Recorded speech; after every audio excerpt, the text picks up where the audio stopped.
सगळ्यांना जय महाराष्ट्र आणि माझा नमस्कार.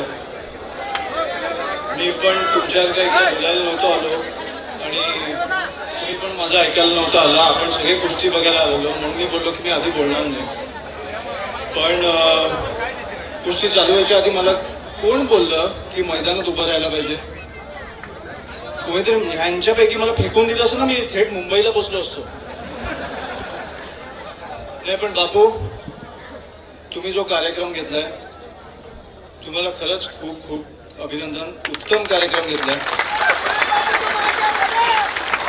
तुम्ही. काही पैलवानांचे जे प्रॉब्लेम्स आहेत ते मला वाटतं की कुस्ती चालू असतानाच संपवलेत.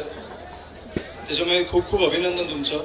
आणि तुम्ही काही आपल्या पक्षाने राजसाहेबांनी जे उमेदवार जाहीर केले त्याच्या पहिल्या 5 तुम्ही आहात. त्याच्यामुळे साहेबांना तुमच्याकडनं